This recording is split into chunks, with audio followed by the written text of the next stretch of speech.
In a small, bustling village, young Kofi lived with his father, Kwame, and his stepmother, Amina.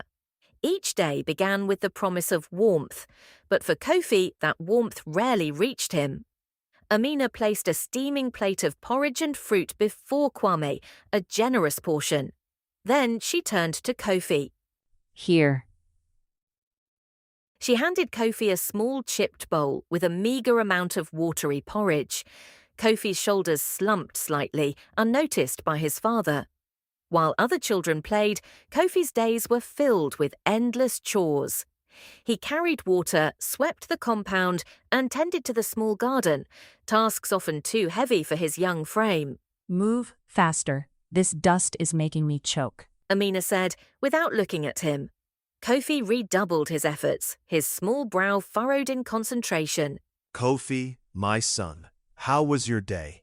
Kwame asked, his voice gentle. It was good, Papa.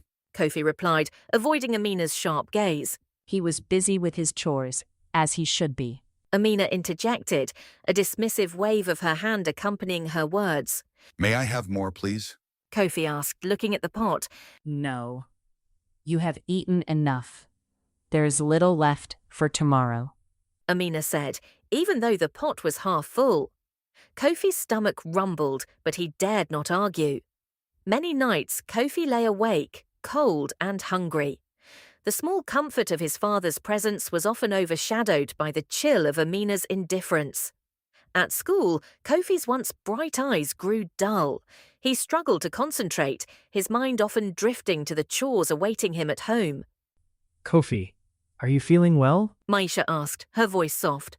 Yes, teacher, I am just tired. Kofi replied, forcing a smile.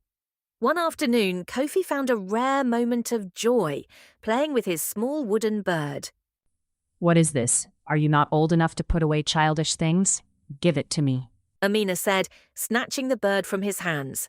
She tossed it into a dark corner, the sound of the wood hitting the wall echoing in the silent room. The village, though close-knit, often missed the subtle cues. But one watchful eye, that of Mama Adwoa, began to notice. Kofi, child, you look weary. Come, share this fruit with me. Mama Adwoa offered, holding out a ripe mango. Kofi looked around nervously before accepting. Mama Adwoa decided she could not stay silent. She approached Amina's home, her heart heavy. Amina, my dear, Kofi seems so thin lately. Are you making sure he eats well? Mama Adwoa asked, her tone carefully neutral. He eats what is given to him. Children always want more. Amina replied, her eyes narrowing slightly. Whispers travel fast in a village. Kwame, sensing a shift in the air, returned home earlier than usual. He saw Kofi, struggling in the dim light, and a cold dread settled in his heart. Amina, why is Kofi mending his own clothes in the dark? Where is his dinner? Kwame asked, his voice low and firm.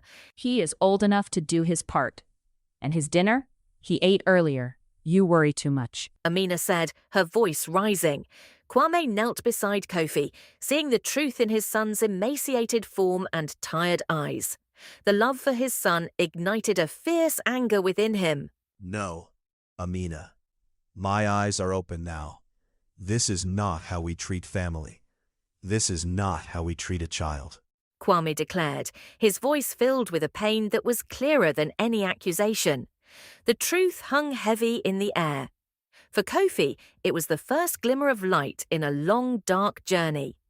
From that day forward, things began to change. Kwame ensured Kofi was cared for, loved and protected. The path to healing was long, but it had begun.